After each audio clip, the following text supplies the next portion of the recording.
Hey everyone, welcome back. We're diving into a topic that's, I think, on everyone's mind these days, cyberspace security. It's definitely a hot topic, and for good reason. I mean, it's kind of like this vast digital universe we live in, right? Exactly, this ever-expanding digital universe. And just like any universe, it has its own set of opportunities and also dangers. For sure. Opportunities and definitely dangers. And the more we rely on it, the more important it becomes to understand how to navigate it safely. Absolutely. It's interesting, though, how the term cyberspace itself actually comes from science fiction. Did you know that? Yeah. Coined by William Gibson, right? Yes. William Gibson, back in the 80s.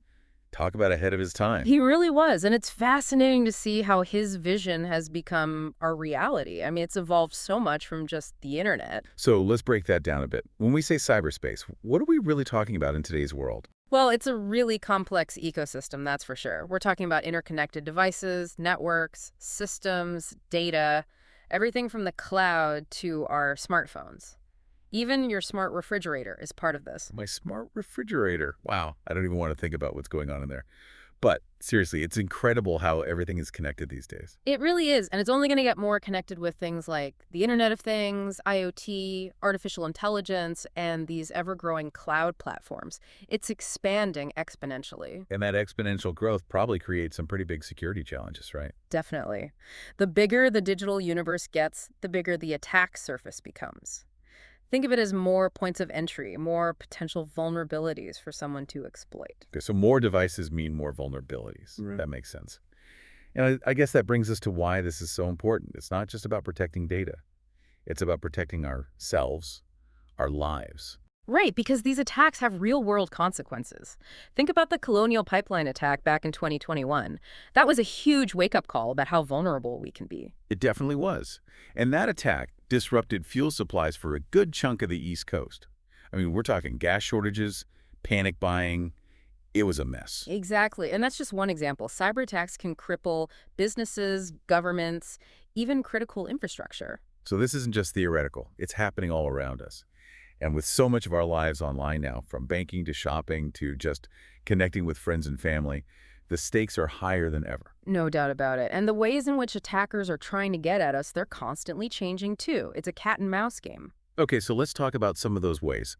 What are the biggest threats we need to be aware of, especially with so many people working remotely and using tools like Zoom and Slack? Well, there's the usual suspects. Ransomware, phishing attacks, social engineering. These are the big ones we hear about all the time.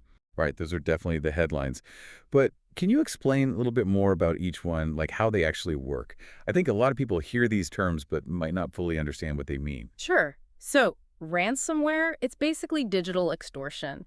Hackers get into your system, lock up your files, and demand a ransom to release them. Ugh, that sounds terrifying. Yeah. And I've definitely heard some horror stories about businesses and even hospitals being hit with ransomware attacks. It's scary stuff and it's getting more sophisticated. And then you've got phishing, which is basically tricking people into giving up sensitive information, like clicking on a bad link in an email that looks like it's from your bank or something. Oh yeah, those phishing emails. I get them all the time. I Yeah. feel like I'm getting pretty good at spotting them, but they can be really convincing. Is there anything specific we should look out for? The biggest thing is to be skeptical.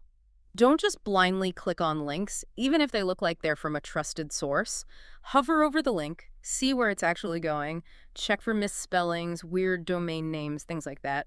And legitimate organizations, they're never going to ask for your password or anything like that in an email. That's a good point. If you're ever unsure, it's always better to err on the side of caution and go directly to the source. Absolutely. And then there's social engineering, which is a whole other beast. That's where they're playing on your emotions, trying to manipulate you into doing something you shouldn't.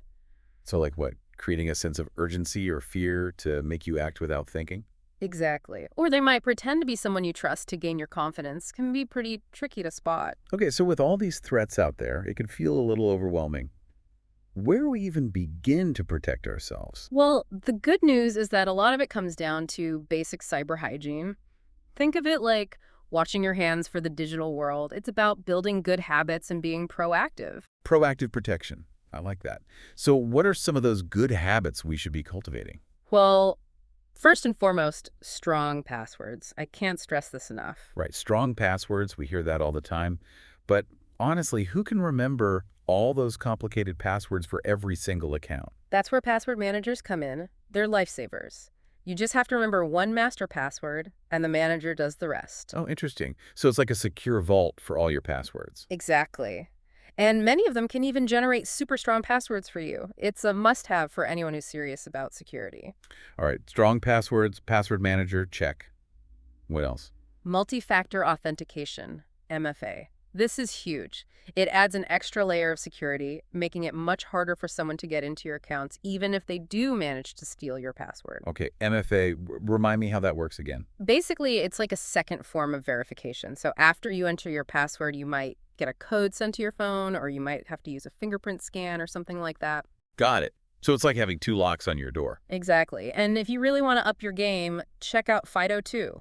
It's like MFA on steroids, using hardware keys or biometrics to make it virtually impossible for anyone to impersonate you. FIDO2.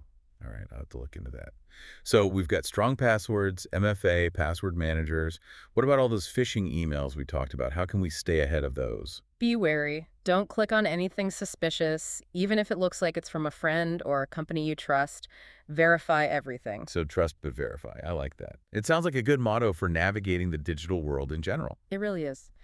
And speaking of navigating, let's talk about public Wi-Fi. It's convenient, but it can also be a big security risk. Oh, right. I've heard stories about people having their information stolen on public Wi-Fi. What's the best way to stay safe when using those networks? If you have to use public Wi-Fi, try to avoid accessing sensitive information like bank accounts or anything like that. And if you must, use a virtual private network, VPN. A VPN, what does that do? It encrypts your internet connection so your data is protected, even if you're on an unsecured network. Think of it like creating a tunnel for your data so no one can snoop on it. That makes sense. So it's kind of like having a bodyguard for your data when you're out in the Wild West of public Wi-Fi. Exactly. And while we're on the subject of protecting data, let's not forget about backups. Backups, yes. That's one of those things we all know we should do but sometimes put off. Why are backups so crucial for cybersecurity? Because if something does happen, like your computer crashes or you get hit with ransomware, backups can be a lifesaver. They allow you to restore your important files and get back up to running. Okay, that makes sense. But do we need to back up everything? Focus on the essential stuff. Yeah. Documents, photos, anything you can't easily replace. And make sure those backups are stored securely, ideally in a separate location from your computer. So don't just keep your backups on an external hard drive plugged into your computer. Right, and encrypt your backups too. You don't want them falling into the wrong hands if something happens. Good point. So we've covered a lot of ground here. Strong passwords, MFA, password managers, phishing awareness, VPNs, backups. It sounds like a multi-layered approach is key to staying safe online.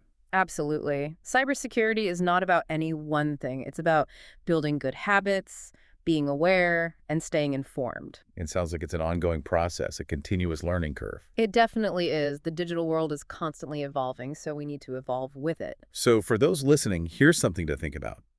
What's one area of your online life you could make more secure today? What's one small step you could take that would have the biggest positive impact? It doesn't have to be complicated. Even small changes can make a big difference. Absolutely. Well, our deep dive into cyberspace security has been incredibly informative. I hope everyone listening feels a little more empowered to navigate this digital world safely and securely. Remember, knowledge is power. The more you know about the threats out there and the steps you can take to protect yourself, the better off you'll be. Stay curious, stay informed, and stay safe in that vast digital universe. Thanks for joining us.